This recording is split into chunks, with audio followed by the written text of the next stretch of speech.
뉴스에 시작합니다. 저는 동정민입니다. 총선 이후 승리한 야당, 패배한 여권이 각각 첫 카드를 꺼내들었는데요. 민주당은 최상병 특검이었습니다. 대통령은 법무수석실 신설을 검토 중입니다.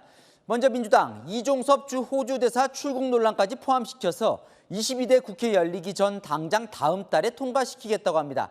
그 특검 수사 대상에는 대통령도 포함시키겠다고요. 이 대통령 재임 기간 소추 대상은 아니지만 수사 대상은 될 수 있다는 겁니다. 첫 소식 우연기 기자입니다. 더불어민주당 의원 116명이 해병대원 사망 사건 수사외압 의혹 특검법, 이른바 최상병 특검법을 통과시키겠다며 총공세에 나섰습니다. 반드시 21대 국회 임기 안에 통과시킬 것입니다. 윤석열 대통령의 수용 여부가 총선 민심 수용 여부의 바로미터라고 생각합니다. 대통령실과 국방부가 수사 무마에 직간접적으로 개입했는지 여부를 밝히기 위한 내용으로 사실상 윤석열 대통령을 겨냥한 법안입니다. 민주당 핵심 관계자는 윤 대통령도 수사 대상에 포함될 수 있다며 현직 대통령은 불소추 특권이 있을 뿐이지 불수사 특권은 없다고 말했습니다. 최상병 특검법이랑 이종섭 특검법에서 수사 대상에 윤석열 대통령도 포함이 되는 건가요? 현재 문구상으로는 포함이 됩니다. 민주당은 국회에 계류 중인 이종섭 특검법 내용도 추가하겠다고 밝혔습니다. 핵심 피의자인 이종섭 전 국방부 장관이 주 호주 대사로 임명된 과정을 최상병 특검법에서 함께 수사하겠다는 겁니다. 민주당은 다음 달 2일 본회의를 열어 통과시키겠다는 계획입니다. 윤 대통령이 거부권을 행사할 경우 범여권에서 최소 17명이 이탈해야 재의결 통과가 가능합니다. 민주당은 21대 국회에서 폐기되면 22대 국회에서 재추진하겠다는 입장입니다. 범야권이 192석이라 여권의 8석 이탈을 노리겠다는 겁니다. 채널A 뉴스 우현기입니다. 이재명 민주당 대표 총선 후 첫 공식 회의에서 윤석열 정권 검찰을 직격했습니다. 국기문란이라는 표현도 썼는데요. 검찰이 구속 중인 이화영 전 부지사를 회유하기 위해 술자리까지 했다는 의혹을 제기한 겁니다. 이 전 부지사의 주장을 인용한 건데 수원지검은 황당한 허위 주장이라는 입장입니다. 이상원 기자입니다. 민주당이 쌍방울 대북송금 의혹으로 구속수감 중인 이화영 전 경기도 평화부지사를 향한 검찰 회유 의혹을 제기했습니다. 이 전 부지사는 지난 4일 재판에서 김성태 전 쌍방울 회장 등과 검찰청에서 술을 마셨고 회유당했다는 취지로 증언한 바 있습니다. 수원지검 1313호 검사실 바로 앞방에 창고라고 붙은 세미나실에서 이화영, 김성태, 방용철 3명이 설득도 당하는 과정이 있었다는 것입니다. 이때 쌍방울 직원들이 와서 연어를 비롯한 음식과 술을 갖다 줬다는. 이재명 대표는 중대범죄이자 국기문란이라면서 진상규명이 필요하다고 목소리를 높였습니다. 구속수감자들이 검찰청에 불려와서 다 한 방에 모여가지고 술 파티를 하고 연어 파티하고 검찰이라고 하는 데가 어떻게 이런 동네 건달들도 하지 않는 짓을, 심각한 일입니다. 이게 그냥 있는 징계 사안이나 잘못이 아니라 국기문란 사건입니다. 이게. 이 대표는 SNS에도 이게 나라냐라는 글을 올려 재차 비판했습니다. 민주당은 오는 18일 수원지검을 항의 방문할 예정입니다. 수원지검은 절대 상상할 수 없는 황당한 주장이라고 반박했습니다. 부당한 재판 관여 행위에 대해 매우 깊은 유감의 뜻을 표한다고도 했습니다. 검찰은 오는 6월 1심 선고를 앞두고 이 전 부지사가 본인이 자백했던 진술의 신빙성을 떨어뜨리기 위한 전략으로 보고 있습니다. 채널A 뉴스 이상원입니다. 여권 총선 패배 이후 윤석열 대통령이 꺼내든 첫 번째 보완책, 법무수석실 신설이 될 것 같습니다. 대선 때 폐지했던 민정수석실을 사실상 되살리는 건데요. 민정비서관과 반부패 비서관 신설도 유력합니다. 민심의 밑바닥 여론을 날 것 그대로 청취하기 위해서라는데 임기 중반 사정기능 강화 아니냐는 곱지 않은 시선도 있습니다. 조영민 기자의 단독 보도입니다. 윤석열 대통령이 대통령실의 민정비서관과 반부패 비서관 기능을 부활시키는 방향으로 가닥을 잡았습니다. 법무수석 비서관을 신설하고 그 밑에 기존 공직기강 비서관과 법률비서관 외에 2가지 기능을 더하는 방안이 유력합니다. 민정은 국정 운영과 관련해 바닥 민심 정보를 수집하고 반부패는 공직자 범죄 첩보 등을 점검하는 역할입니다. 윤 대통령은 최근 대통령이 듣기 거북한 이야기도 다 보고하는 것이 민정이고 그런 이야기를 들어야 대통령의 귀가 열리는 것 아니겠느냐라고 말한 것으로 전해졌습니다.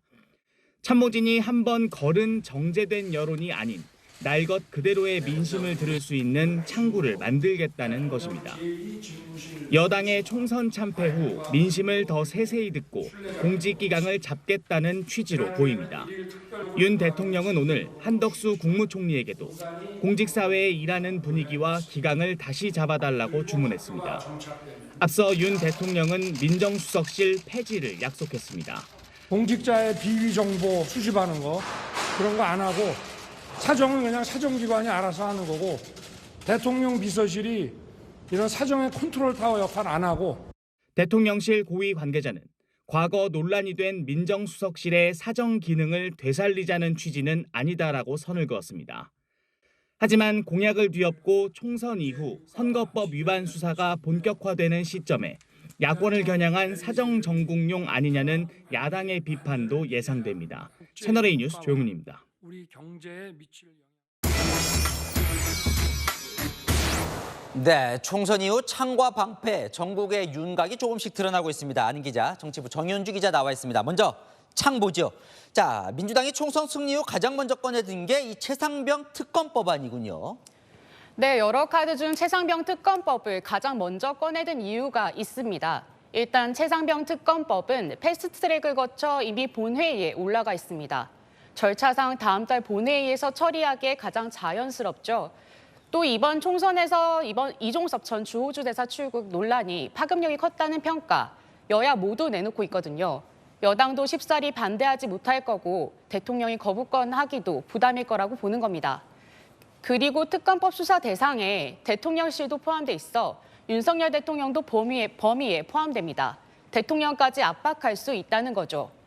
민주당은 김건희 여사 특검법 등 일명 쌍특검법은 22대 국회로 넘기고 일단 최상병 특검법, 이태원 특별법 재의결에 집중한다는 계획입니다. 그러게요. 개혁신당 이준석 대표도 찬성을 하고 있고 이 법이 통과가 되면 그러면 대통령도 수사를 받을 수 있는 거예요? 네, 민주당이 다음 달 처리하겠다고 한 최상병 특검법 내용을 자세히 보면요. 기존 최상병 특검법에 이종섭 전 주호주 대사 출국 논란까지 추가하겠다 하고요. 수사 대상 범주엔 대통령실이 포함돼 있습니다. 민주당은 대통령도 포함된다고 하고 있습니다. 아시겠지만 헌법상 대통령은 재임 기간 중 불소추 특권을 갖고 있잖아요. 민주당 측은 재직 중 기소를 못하는 것이지 수사는 얼마든지 할 수 있다는 입장입니다. 대통령을 수사한다면 탄핵 단초로 이어지는 게 아니냐 질문 나오자 민주당 답변은 이랬습니다. 수사 결과에 따라서 좀 탄핵의 단초로 이어질 수 있는 가능성도 일단 특검 수사 결과 등을 지켜보는 과정과 시간이 필요할 것 같습니다. 자, 반면 방패도 볼게요. 윤석열 대통령 사실상 민정수석실 부활 카드를 꺼내들었습니다. 네, 맞습니다. 국민의 목소리를 모른다는 민심을 반영하는 차원이라는데요. 기존의 법률비서관, 공직기강 비서관이 있는데 아예 법무수석실을 만들어서 민정비서관과 반부패비서관을 추가로 두겠다는 계획입니다. 대통령이 수석들의 현장 가라고 강조했지만 현장 민심을 듣는 데 한계가 있다라는 겁니다. 민정이란 게 국민의 사정과 형편이라는 뜻인데요. 과거 민정수석실을 보면 검찰과 경찰, 국세청 등 사정기관에서 여론과 정보들을 모으는 역할을 했거든요. 예를 들어 물가도 그냥 수치만이 아니라 현장 물가는 수치에 어떻게 다른지, 어떤 계층이 가장 힘든지를 그대로 전달받겠다는 취지라고 합니다. 그런데 좀 논란이 예상되는 게 대통령이 이 민정수석실을 폐지하겠다. 이게 대선 공약이었거든요. 이거 지금 뒤엎게 되는 거예요. 네, 맞습니다. 윤석열 대통령은 제왕적 대통령의 폐해를 청산하겠다며 청와대 민정수석실이 사정 기능을 틀어지지 않겠다고 폐지했습니다. 하지만 대통령실 구성을 보면 민정수석 아래 민정비서관, 반부패 비서관, 공직기강 비서관, 법무비서관을 뒀던 문재인 청와대와 크게 다르지 않습니다. 하지만 용산 대통령실은 사정기능 부활은 아니라고 선을 그었습니다.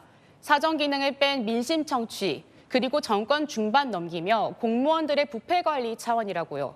하지만 야권에선 레임덕 막으려고 사정기능을 부활시키는 게 아니냐 해석을 내놓습니다. 자, 그야말로 창과 방패 느낌이 조금씩 나는데 여당도 어쨌든 오늘 처음 모였습니다. 어땠어요? 네, 오늘 4선 중진 모였고 내일 당선인 총회가 열리니 한바탕 총선 패배에 대한 논의가 있겠죠. 일단 발등에 떨어진 불은 민주당이 다음 달 2일 처리하겠다는 최상병 특검법에 어떻게 대응할지 정하는 겁니다. 수사 중인 사안은 특검은 불가하다고 했던 반대 의견을 유지할지 여부인데요. 당내에선 변화가 감지됩니다. 안철수 의원이 표결하면 찬성표를 던질 것이라고 했고 조경태 의원도 여론을 겸허히 받아들이는 게 필요하다. 찬성 입장을 밝혔습니다. 물론 반대 의견도 있습니다. 권성동 국민의힘 의원은 민주당이 특검을 대신하기 위해 만든 조직이 공수처라면서 공수처 수사 결과를 본 뒤 논의해야 된다고 했습니다. 윤석열 대통령은 내일 국무회의에서 총선 이후 첫 메시지를 낼 예정입니다. 총선에 대한 민심 평가, 인선에 대한 방향, 국정쇄신 방향 등을 내놓을지 관심이 모아지고 있습니다. 네, 한번 봐야겠네요. 네, 아는 기자 정현주 기자였습니다. 국민의힘이 총선 패배 후 첫 회의를 열었는데요. 비대위를 구성하기로 했습니다. 국민의힘이 집권 여당이 된 뒤 벌써 4번째 비대위입니다. 조민기 기자입니다. 국민의힘 4선 이상 중진 당선인들이 한자리에 모였습니다. 총선 참패 이후 처음 모여 수습책을 논의했습니다. 108석이라는 참담한 결과에 대해 어떠한 변명도 있어서는 안 됩니다. 국민들께서 주신 회초리는 달게 받아야 합니다. 우리 당이 좀 개혁적인 그 목소리가 좀 더 커져야 되고 그 개혁적인 목소리가 당에 더 담겨져야 된다는 부분은 아마 모든 분들이 동의하는 부분일 거예요. 오늘 회의에서 빠른 시일 내에 비상대책위원회를 구성해 당대표를 뽑는 전당대회를 치르기로 뜻을 모았습니다. 가급적 신속히 당 체제를 정비해서 책임감 있게 일할 수 있는 그런 분위기를 만드는 데 최선을 다하겠습니다. 전당대회 실무 절차를 진행할 비대위부터 꾸리고 최대한 빨리 전당대회를 치르기로 한 겁니다. 국민의힘이 집권 여당이 된 이후 이준석 전 대표 체제가 무너지며 생긴 주호영, 정진석 비대위, 총선을 위해 꾸린 한동훈 비대위에 이어 벌써 4번째 비대위입니다. 비대위원장은 윤재욱 원내대표 체제와 새로 뽑힌 원내대표에 맡기자는 의견이 엇갈립니다. 일단 원내대표를 새로 구성하는 게 가장 급선무고요. 그 새 원내대표가 빨리 전당대회를 준비하는 것이 그게 수순이지 않을까요? 국민의힘은 내일 당선자 총회를 열고 비대위원장 인선과 전당대회 개최 시기 등을 최종 결정할 계획입니다. 채널A 뉴스 조민기입니다. 조국 혁신당 대표가 오늘 당선인들과 함께 문재인 전 대통령을 찾았습니다. 창당하겠다며 찾아간 지 2달여 만에 금이 환영한 모습이었는데요. 문 전 대통령도 자부심을 가져도 좋다며 반가워했는데 이 친명계에 대해선 견제하는 분위기도 엿보입니다. 이세진 기자입니다. 조국 혁신당 대표가 평산마을에 도착하자 우산을 쓰고 기다리던 문재인 전 대통령이 환하게 웃으며 반갑게 맞이합니다. 조 대표는 고개를 숙이며 깍듯이 인사했고 두 사람은 함께 지지자들에게 손을 흔들었습니다. 문 전 대통령은 창당할 때만 해도 많은 국민들이 안쓰럽게 생각하기도 했다며 조국 혁신당이 범야권 승리에 큰 기여를 했다고 격려했습니다. 문재인 대통령께서는 조국 혁신당의 성과에 대해서 많이 치하를 하시고 또 앞으로 향후 과제가 막중하니까 더욱더 힘을 내서 열심히 하라 이런 덕담을 주셨습니다. 이후 봉화마을로 이동한 조 대표, 고 노무현 전 대통령 묘역 앞에서 무릎을 꿇고 참배했습니다. 천천히 힘들 때 찾아뵙겠습니다. 힘내십시오. 조국 혁신당이 친문의 적자임을 강조하며 친명이 장악한 민주당과 차별화에 나섰다는 해석이 나옵니다. 민주당 내에서 쪼그라든 친문의 구심점 역할을 할 거란 관측도 제기됩니다. 친명계는 견제에 들어갔습니다. 한 친명 인사는 문 전 대통령 때문에 PK 선거에서 참패했다는 일부 당원들의 원성이 있다며 범야권 주도권은 이제 확실히 이재명 민주당 대표에게 넘어왔다고 강조했습니다. 친명계에선 조국혁신당의 교섭단체 추진에도 부정적인 것으로 알려집니다. 민주당 지도부 관계자는 교섭단체 추진은 조국혁신당이 알아서 할 일이라며 민주당이 도와주는 일은 없을 것이라고 선을 그었습니다. 채널A 뉴스 이세진입니다. 네, 안전진단 없는 노후주택 재건축, 공시가 현실화 로드맵과 금융투자세 폐지 같은 윤석열 정부의 주요 정책들에 줄줄이 빨간불이 켜졌습니다. 압도적인 여소야대 국면이 되면서 추진이 어려워진 겁니다. 안건우 기자입니다. 지은 지 30년 넘은 서울 동작구의 재건축 아파트 단지입니다. 이 아파트는 최근 정밀안전진단을 신청하기로 했습니다. 지난 1월 정부는 준공 30년이 넘은 주택은 안전진단 없이도 재건축을 할 수 있도록 법을 개정하겠다고 발표했습니다. 하지만 총선에서 야당이 압승하며 법 개정에 제동이 걸리자 서둘러 사업을 추진하는 겁니다. 재건축 사업의 가장 큰 걸림돌로 꼽히는 재건축 초과이익 환수제 폐지도 야당 반대로 사실상 어려워졌습니다. 무모한 공시가격 현실화 계획을 전면 폐지할 것입니다. 2035년까지 공시가의 시세를 90%까지 끌어올리겠다던 공시가격 현실화 로드맵 폐지도 마찬가지입니다.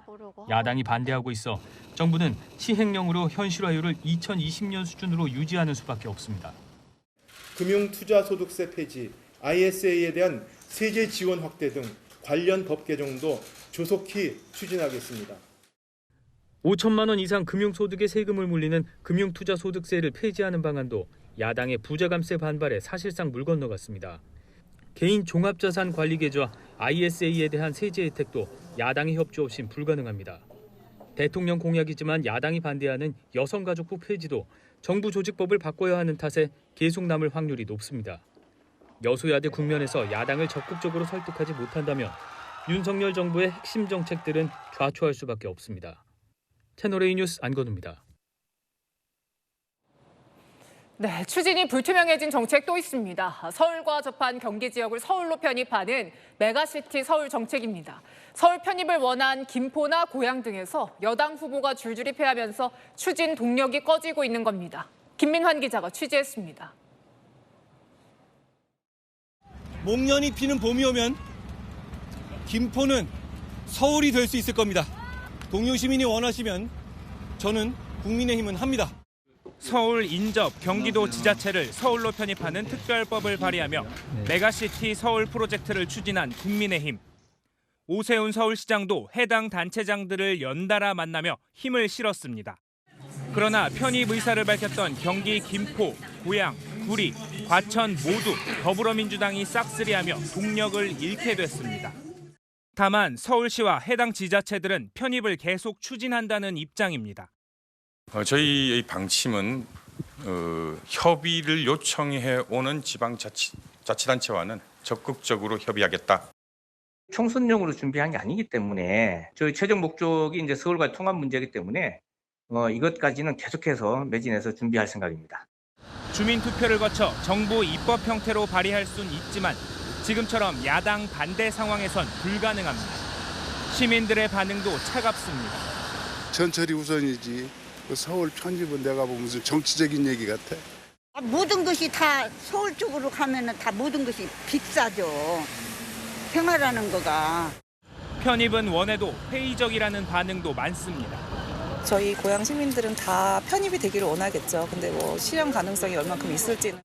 민주당의 압승으로 김동연 경기지사가 추진하는 경기 남북도 분도가 더 현실적이란 말도 나옵니다.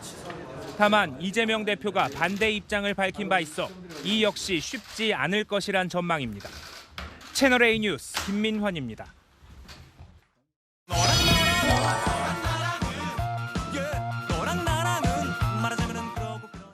네, 윤수미 기자와 여랑야랑 시작합니다. 첫 번째 주제 보겠습니다. 김경률 전 비대위원과 홍준표 대구시장 서로 무슨 취급을 해요? 네, 한 글자죠. 서로를 개에 빗댔는데요. 홍준표 대구시장, 최근 여당의 총선 참패 책임을 한동훈 전 위원장에게 돌리고 있죠. 김경률 전 비대위원이 난데없이 이 사람을 소환해 맞섰습니다. 홍준표 시장의 그런 일련의 증상들에 대해서 내가 굳이 얘기할 필요가 있을까? 저건 강영욱 씨가 답변을 하는 게 제일 맞을 것 같은데 홍준표 시장에 대한 정확한 반응은 강영욱 씨가 제일 정확히 알 것이다.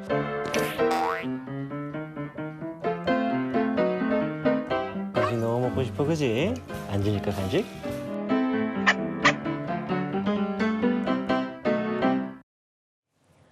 홍 시장을 문제 행동을 일삼는 개에 비유해 훈련사 강영욱 씨만이 알 수 있을 거라고 비꼰 겁니다. 감정이 좀 섞여 있는 것 같은데요. 이게 갑자기 개 비유는 왜 나온 겁니까? 네, 홍 시장이 먼저 한동훈 전 위원장을 이 사냥개에 비유했었거든요. 홍 시장 SNS에서 한 전 위원장을 문재인 믿고 사냥개가 돼 우리를 질빨떠내라고 원색 비난했었습니다. 국정농단 수사를 이끌었던 한 전 위원장의 검사 시절을 소환하며 보수 진영을 힘들게 했던 인물이라는 점을 부각한 거죠. 자, 그러니까 비대위에서 한솥밥 먹던 김경률 전 비대위원이 한동훈 전 위원장 옹호에 나선 건데 홍 시장이 또 받아쳤죠? 네, 참지 않았는데요. 본인의 팬사이트에 세상 오래 살다 보니 분수도 모르는 개가 사람을 비난하는 것도 본다며 재차 받아쳤습니다. 김 전 비대위원을 분수도 모르는 개에 비유한 거죠. 당장 당에서는 이런 싸움이 도움이 되지 않는다는 자조 섞인 목소리도 나왔습니다. 그분은 원래 마음속에 있는 얘기를 다 담아두지 못하는 스타일 아니겠어요. 그러시는 분인데 당을 수습하고 앞으로 당정 협력을 통해서 대한민국을 이끌어가는데 무슨 도움이 될 것이냐. 네, 이 사진은 뭡니까? 화환이 놓여져 있네요. 오늘 국회 헌정회관 앞에 놓인 화환들인데요. 한동훈 위원장 보고 싶다, 기다리고 있으니 돌아와라는 내용의 응원화환이 늘어섰습니다. 네, 주제 하나 더 보겠습니다. 인선은 야당이 대통령실 인선 이야기인가 보죠? 네, 대통령 비서실장 인선을 두고 야당이 훈수를 놓고 있는데요. 일단 거론되는 사람은 다 안 된다고 합니다. 암호화평에 오르고 있는 분들의 면면을 보면 대통령께서 과연 총선 민의를 수용할 생각을 가지고 계신지. 이번 총선에서 국민의 심판을 받은 인물들도 함화평에 오르고 있어 기가 막힙니다. 윤 대통령의 국정에 책임이 있는 사람들 아닙니까? 김한길 위원장도 예외가 아니죠. 장제원 전 의원으로 거기 오시게 되면 계속해서 국회하고 싸우겠다는 것밖에 안 될 것 같은데요. 뭐 야당은 누굴 하라는 거예요? 네, 누구를 하라는 건 없고요. 거론되는 원희룡, 이상민, 장제원 등 다 안 된다는 겁니다. 후임자 마련에 어려움을 겪어서 다시 회전문 인사로 재기용될 것이라는 얘기가 있습니다. 또 인사를 폭넓게 쓰시고 진영을 가리지 않고 인사를 쓰시기를 제가 강력하게 요구하겠습니다. 자, 이게 대통령 인사권을 압박하는 건데 사실 비서실장은 또 뭐 대통령 비서인데 그것도 훈수를 두는군요. 네, 조국 대표는 검찰 인사도 거론을 했는데요.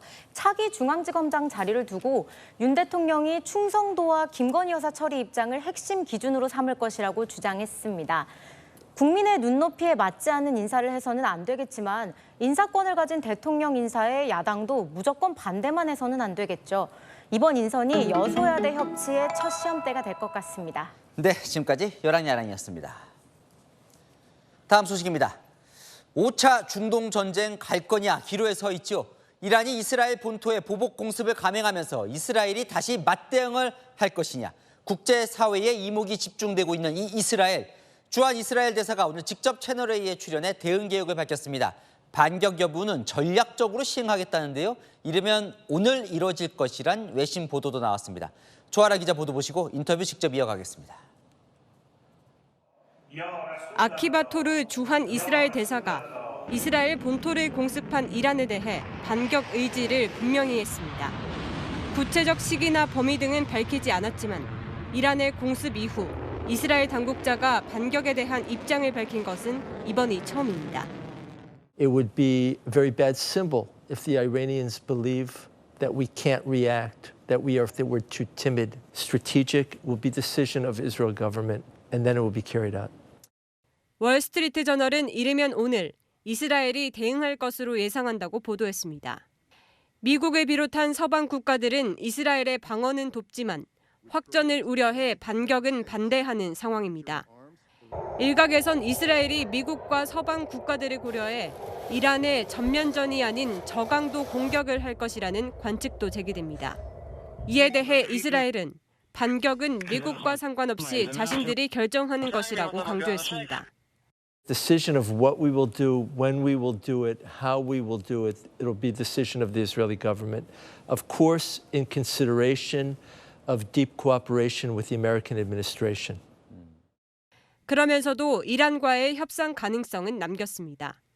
Be happy to speak directly to the Iranian government, but they won't speak to us.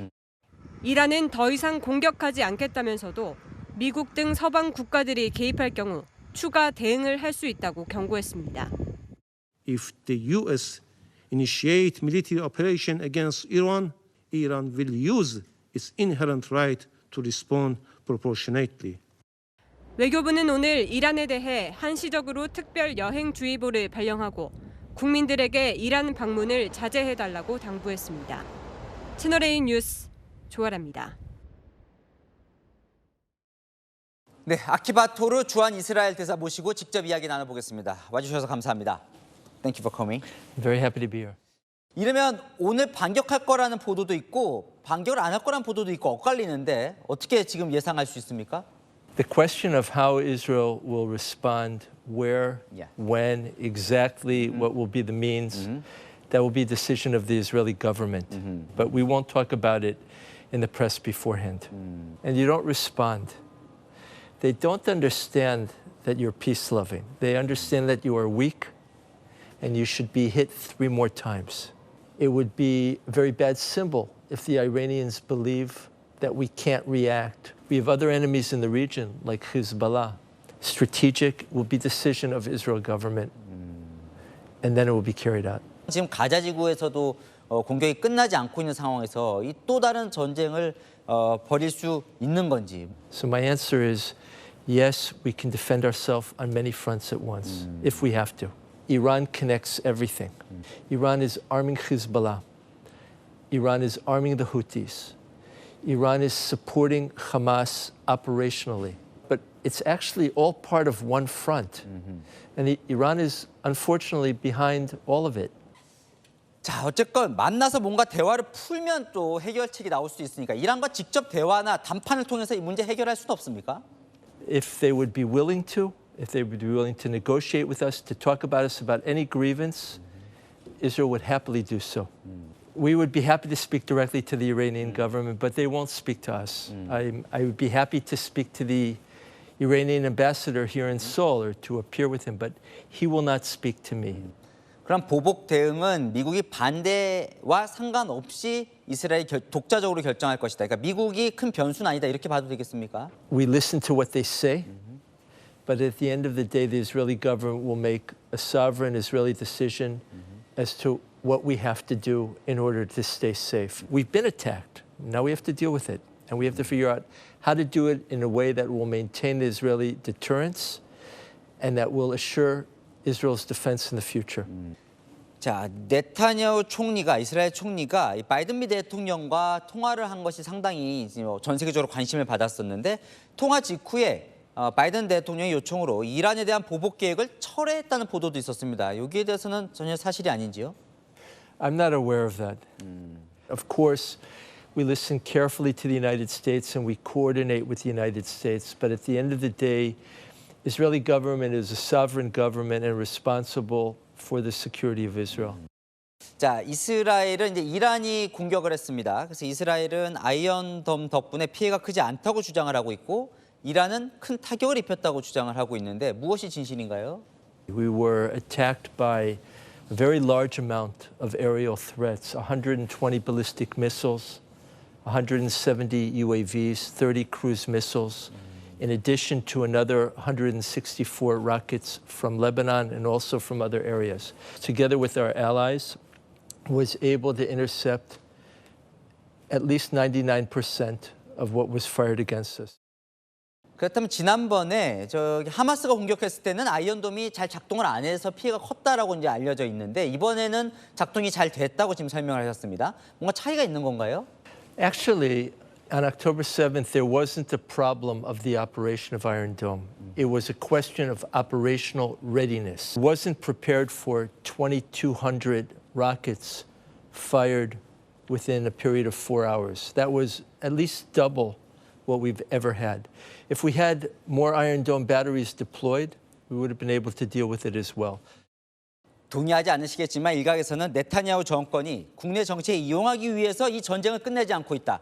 여기에 대해서는 어떻게 생각하십니까? It doesn't leave room for a political manipulation or consideration. I'm quite confident that Israel's deep decisions regarding its defense are reflecting simply our understanding of our national needs, our national strategic needs, not internal politics. Internal politics exist, but they're not connected to the decision as to whether we respond to Iran and how we do it.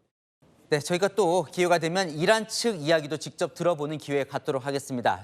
아키바 토르 주한 이스라엘 대사와 여기까지 이야기 나눠보겠습니다. 오늘 나와주셔서 감사합니다. 다음 소식입니다. 길고양이가 주인과 산책하던 진돗개에게 공격당했습니다. 진돗개는 사냥 본능이 강하지만 맹견으로 지정돼 있진 않아서 입마개를 씌울 의무가 없습니다. 백승현 기자입니다. 목줄을 메고 주인과 함께 산책하던 진돗개 한 마리.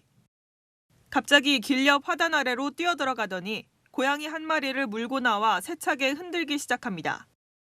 주인과 일행이 발로 차며 말려보지만 30초 넘게 고양이를 입에 물고 계속 흔듭니다. 풀려난 고양이는 크게 다친 듯 움직이지 못하고 평소 길고양이를 돌보던 이웃 주민이 고양이를 안고 발을 동동 구릅니다. 어제 오전 9시 50분쯤 서울 종로구에서 길고양이 한 마리가 진돗개에게 공격을 당했습니다. 두 사람이 막 매달려도 그 개를 이기지 못해요. 근데 저렇게 물으면 사람도 죽겠구나. 그 큰 개를 제어도 못하면서 입마개도 안 하고 다니느냐고. 고양이는 동물병원에서 치료받고 있지만 생명이 위독한 상황. 사고 당시 진돗개는 입마개를 하지 않았습니다. 입마개 의무 착용 대상은 맹견 5종뿐 진돗개는 포함되지 않습니다. 하지만 진돗개는 원래 토끼, 쥐 같은 동물들을 사냥하던 개로 공격 본능이 강합니다. 진돗개들이 작은 강아지들, 고양이들은 좀 공격을 많이 하는 편이긴 해요. 목줄을 함에도 불구하고 돌발 변수들이 꽤 있잖아요. 입마개 밖엔 없는 거죠. 해마다 발생하는 개물림 사고는 2,000건이 넘습니다.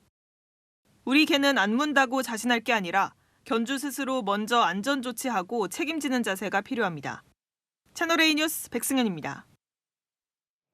집단 폭행에 금품 갈취는 기본입니다. 경쟁 조직과 충돌에 대비해서 종합격투기를 배우기까지 하는데요. MZ 조폭들의 실태, 김대욱 기자가 보도합니다. 흰색 옷을 입은 남성들이 검은색 옷차림의 남성 한 명을 밀치더니 주먹과 발로 때리기 시작합니다. 검은 옷 남성이 반항하자 다시 집단 폭행을 가하는데 10분 넘게 계속됩니다. 자기네 조직원을 때린 남성을 찾아가 집단 보복 폭행한 겁니다. 경찰이 경기 평택시 일대에서 활동한 이 폭력 조직을 수사한 결과 모두 26건의 범죄 혐의를 확인했습니다. 지난 8년간 유흥업소 30여 곳에서 보호비 명목으로 2억 3천여만 원을 갈취한 혐의도 드러났습니다. 저희는 가게를 하면서 생계가 달린 문제입니다. 조직폭력배이기 때문에 무섭고 두렵고. 경쟁 조직이 운영하는 유흥업소 종업원을 폭행하고 보드카페를 빌려 불법 도박장을 운영한 혐의도 받고 있습니다.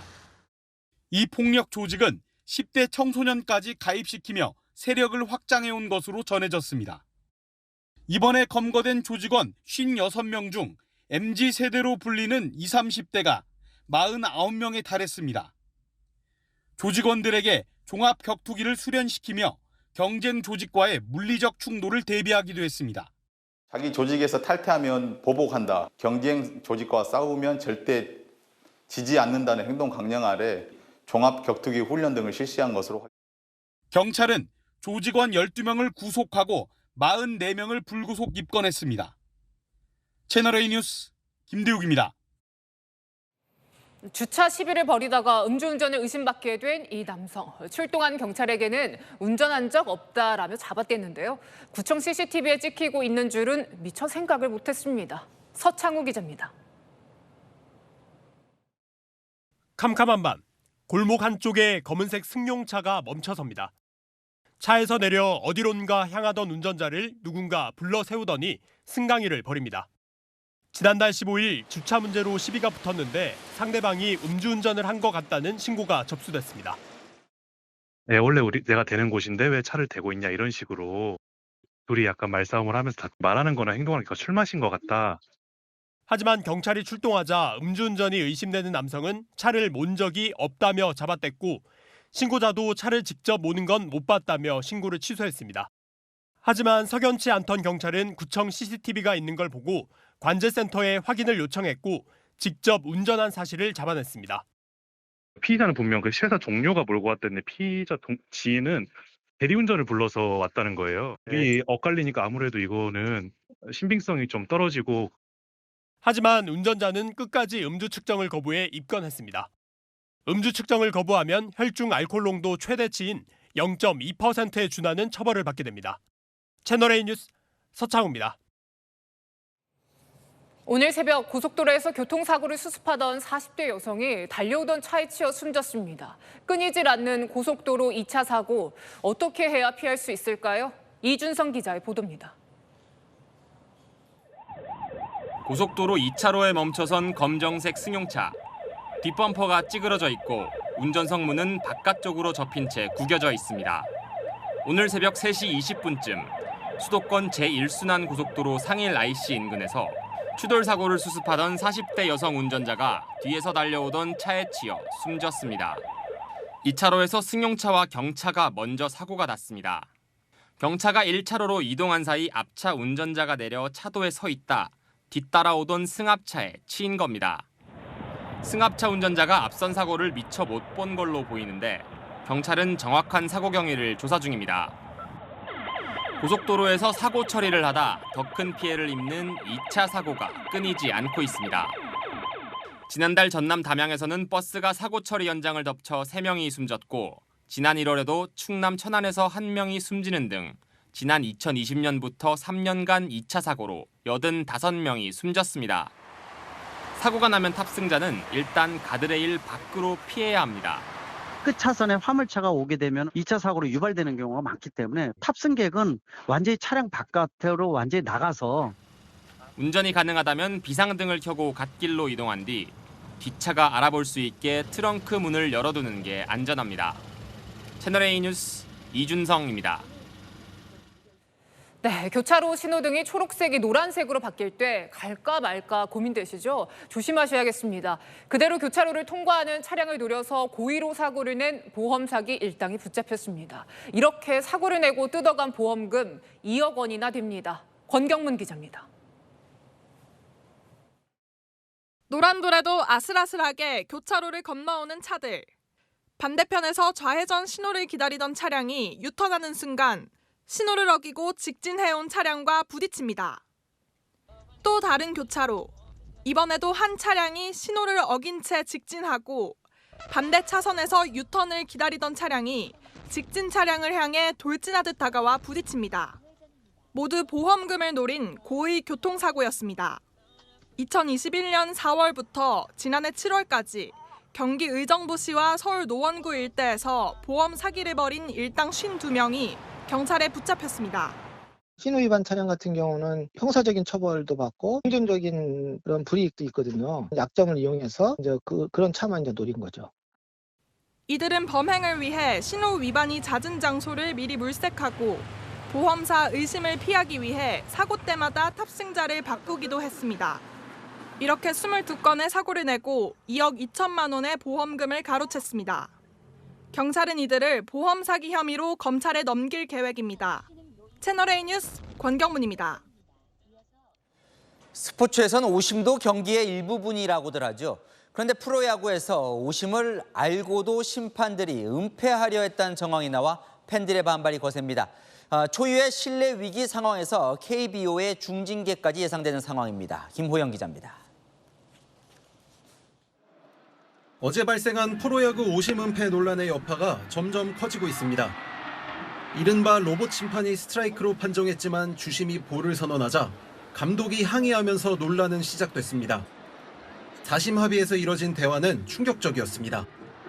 우선 이어폰을 통해 전해지는 판정콜을 못 들었을 가능성이 있습니다. 안 들렸으면 안 들었다고 사인을 주고 해야 되는데 넘어가 본 거잖아. 결국 실수로 끝났을 일이 은폐 의혹으로 번지게 됐습니다. 음성은 분명히 볼로 인식했다고 들으세요. 아셨죠? 이거는 우리가 빠지는 분명히 그거밖에 없는 거예요. 음성은 볼이야. 알았죠? 지직거리고 볼 같았다. 같았다가 아니라 볼이라고 나왔다고 이렇게 하시라고 우리가 안 깨질라는 거야. 스포츠 최후의 보루라 할 수 있는 판정의 신뢰가 깨지면서 팬들의 실망감은 커지고 있습니다. 사상 초유의 위기를 맞은 KBO는 중징계를 예고했습니다. 오늘 긴급 회의를 거쳐 해당 심판들을 직무배제하고 인사위원회에 회부하기로 했습니다. 로봇 심판이라 불리는 자동볼 판정 시스템은 지난해 고교야구를 시작으로 올 시즌 프로야구로는 세계 최초로 KBO에 도입됐습니다. 경기장에 설치된 카메라가 볼의 궤적을 추적해 AI가 판정한 내용을 심판에게 소리로 보내는 방식입니다. 프로야구에선 이 정보가 각 팀의 더그아웃에도 전송됩니다. 다만 투구 후 10초 이상이 소요돼 이번 경우처럼 항의 시점이 늦어질 수밖에 없습니다. 판정에 불이익을 받은 NC구단은 내일 KBO에 공식 항의 공문을 보낼 예정입니다. 채널A 뉴스 김호영입니다. 잠실 야구장에서 프로야구 경기가 있는 날이면 10톤에 가까운 쓰레기가 나옵니다. 대부분이 일회용품들인데요. 올해부터 법으로 판매를 금지했는데 대체 어찌 된 일일까요? 현장 카메라 강보인 기자가 취재했습니다. 올해부터 프로야구 구단은 일회용 응원용품을 팔 수 없습니다. 그런데 경기가 끝난 뒤 구장 내외는 여전히 산처럼 쌓인 일회용품 쓰레기로 몸살을 앓고 있습니다. 현장으로 가보겠습니다.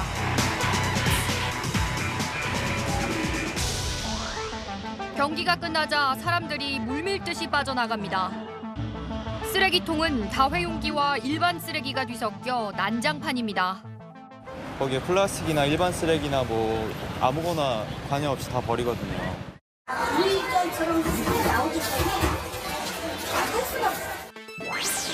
또 다른 야구장은 성인 키만큼 쌓인 쓰레기 더미에 쓰레기통이 묻혀버렸습니다. 플라스틱 그릇, 종이컵 등 한 번 쓰고 버리는 일회용품들이 대부분입니다. 구장 내 쓰레기통 앞인데요. 일회용 막대 풍선이 쓰레기와 함께 마구잡이로 버려져 있습니다. 개정된 자원재활용법에 따라 올 시즌부터 일회용 응원용품을 경기장 내에선 팔 수 없습니다. 이를 어기면 200만 원 이하의 과태료가 부과됩니다. 그런데 야구장 밖 도점상에선 막대 풍선 등 일회용 응원용품이 버젓이 팔리고 있습니다. 경기장 안에서의 판매만 금지돼 야구장 밖은 단속할 근거가 없는 겁니다. 이거는 그거밖에 안 줘. 지금 아예 못 팔게 한다는 근거가 없어요. 야구장 안에서는 일회용 응원용품 사용을 자제하도록 홍보하고 있지만 막대 풍선 등 일회용 응원용품을 들고 들어간다고 막을 방법은 없습니다. 이거 들고 들어가요. 괜찮아요? 야구 팬들은 혼란스럽습니다. 혹시 알고 사셨는지? 응원하러 온 거지 막 그런 거를 구분하는 건 솔직히 어려워가지고 그게 일회용인지 다회용인지 구분해줬으면. 지난 2021년 기준 전국 야구장에서 배출된 폐기물은 3,444톤. 이 가운데 95%가 재활용할 수 없는 쓰레기였습니다. 쓰레기를 줄이려 관련 법까지 바꿨지만 야구장 안에서만 규제하다 보니 실효성이 떨어진다는 지적입니다. 구단이 만들고 판매하는 것만 규제하는 것이 아니라 사용자들도 사용하지 않도록 자원재활법이 개정이 돼야 된다. 현장 카메라 강보인입니다.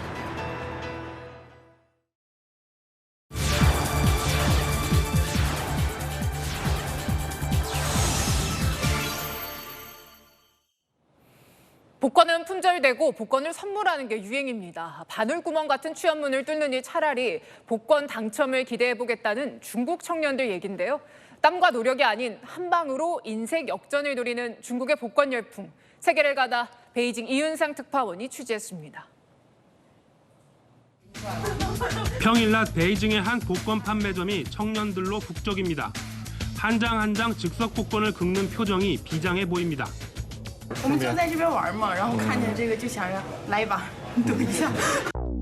베이징의 한 사원은 복권 명당으로 유명세를 타고 있습니다. 중국 청년들에겐 인근 사원에서 기도를 하고 이곳 복권 판매점에 들르는 게 유행이 됐습니다. 아예 사원 한쪽에 자리를 잡고 복권을 긁는 사람들도 있습니다.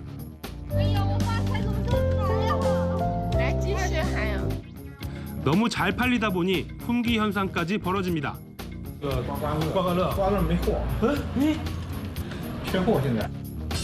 중국에선 코로나19 사태가 시작되던 2020년부터 복권 판매가 꾸준히 늘었습니다. 지난해엔 우리 돈 110조 원 넘게 팔렸습니다. 특이한 건 구매자 10명 중 8명이 중국에서 청년으로 분류되는 18에서 34 사이 중국 청년들입니다. 복권 구매 인증샷을 온라인에 올리고 친구와 연인끼리 복권을 선물하는 게 유행처럼 번지고 있습니다.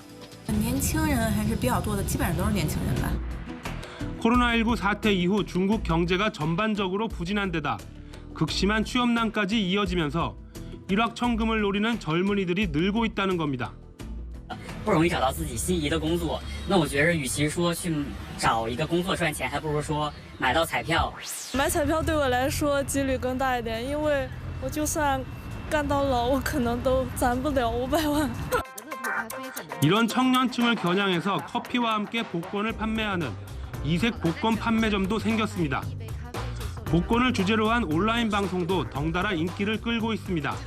돈을 벌 수 있는 그런 기회가 많은 것도 아니고 그리고 그들의 이제 어떤 기대 수준은 너무 높아져 있고 그래서 일확천금을 벌 수 있는 당첨 확률 수백만 분의 1에 미래를 거는 중국 청년들. 중국의 암울한 경제 상황이 이들의 무모한 도전을 부추기고 있다는 지적입니다. 베이징에서 채널A 뉴스 이윤상입니다. 치킨 프랜차이즈 굽네치킨과 파파이스가 오늘 각각 대표 메뉴의 가격을 올렸습니다. 공교롭게도 총선이 끝난 직후라 그동안 정부 눈치 보며 인상 시기만 재고 있던 것 아니냐는 비판도 나오는데요. 치킨값 인상을 시작으로 외식 물가가 줄줄이 오르는 건 아닌지 걱정입니다. 임종민 기자입니다. 치킨 프랜차이즈 굽네가 오늘부터 전체 치킨 메뉴를 1,900원씩 올렸습니다. 한 마리에 18,000원 하던 대표 메뉴는 19,900원으로 인상해 2만 원에 육박합니다. 치킨 가격이나 뭐 다 오르다 보니까 솔직히 조금 부담되고 뭐 시켜 먹을 거 안 시켜 먹게 되고 한번 참게 되는 게 좀 있죠. 또 다른 치킨 버거 프랜차이즈 파파이스도 오늘부터 제품 평균 가격을 4% 인상했습니다. 6,200원이었던 버거는 6,500원으로 올랐고 배달하면 7,200원을 내야 합니다. 이들 본사는 원자재 값과 임대료, 인건비가 오르면서 가맹점 수익 악화를 개선하려면 가격 인상이 불가피하다고 밝혔습니다. 하지만 소비자들은 총선이 끝나자마자 오르는 외식 물가에 당황스럽습니다. 보통 배달을 많이 하니까 배달팁도 따로 붙잖아요. 그래서 그런 거는 좀 많이 부담되는 것 같긴 해요. 굽네 치킨까지 가격 인상 행렬에 동참하며 2년 사이 빅5 치킨 프랜차이즈 가격은 모두 올랐습니다. 이상기후로 각종 식자재 가격까지 급등하는 상황에서 외식 물가도 오르며 소비자들 물가 부담은 계속될 전망입니다. 채널A 뉴스 임종민입니다. 네, 연애, 결혼, 출산을 포기한 청년들을 삼포 세대라고 하죠. 이런 미혼 남녀들의 짝을 찾아주려고 지자체들이 발벗고 나섰습니다. 남녀가 함께하는 요리 교실도 열고 크루즈 여행도 보내준다는데요. 결혼율 그리고 출산율을 높이는 데 도움이 될 수 있을까요? 강태현 기자입니다. 미혼 남녀가 모여 앉아 게임을 즐깁니다. 가벼운 스킨십으로 두 눈 마주 바라보시고요. 팔짱 웃으시면서 서로 대화하는 시간입니다. 경기 성남시가 지난해 미혼 남녀들을 위해 주선한 이 자리에서 230쌍 중 99쌍의 커플이 탄생했습니다. 경상북도는 도청이 주최한 미혼 만남 행사에서 커플이 되면 크루즈 여행까지 보내줄 계획입니다. 저희는 저출생과 전쟁을 선포하고 미혼 남녀 만난 기회를 대폭 좀 늘리려고 하고 있습니다. 서울시도 이달부터 미혼 청년층을 모아 요리교실을 열거나 캠핑, 체육대회 등을 엽니다. 19살에서 39살 1인 가구가 대상이며 서울 5개 자치구별로 올해 682명을 선발합니다. 젊은 층이 결혼을 꺼리고 출생률이 급감하면서 지자체들이 적극 나서는 겁니다.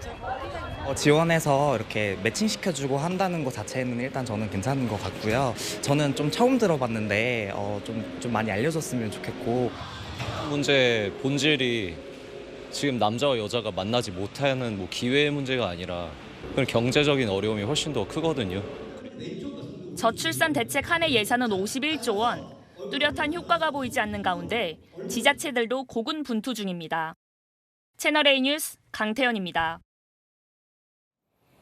SK그룹이 선대배장 형제가 40년을 보낸 생가를 복원해서 내일 공개합니다. 건물을 복원하는 데 그치지 않고 당시 생활상까지 재현했다는데요.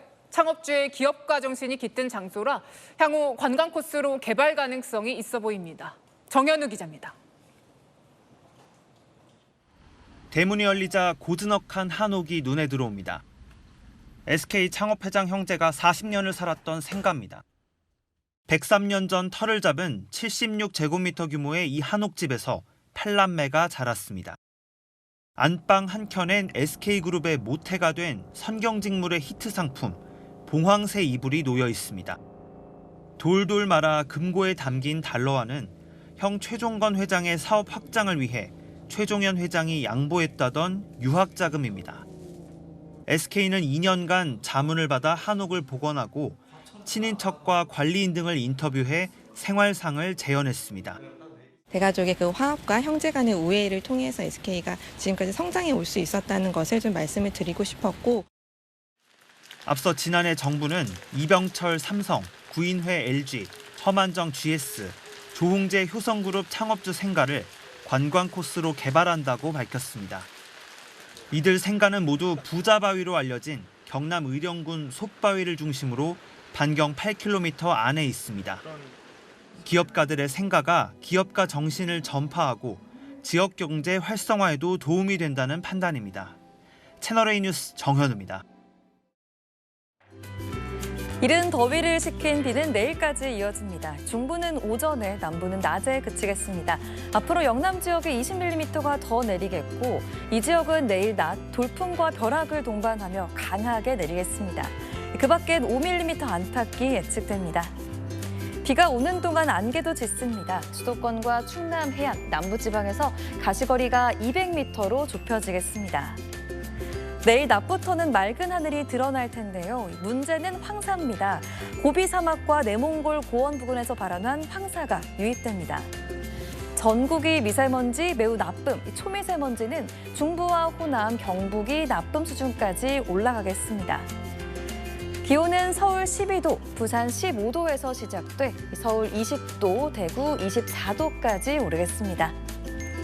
당분간 기온 변화 크지 않겠고요. 토요일 남해안과 제주에 비 예보 있습니다. 날씨였습니다. 자, 요즘 이번 총선에서 당선된 당선자들 거리에서 당선 인사 다닐 때 보면요.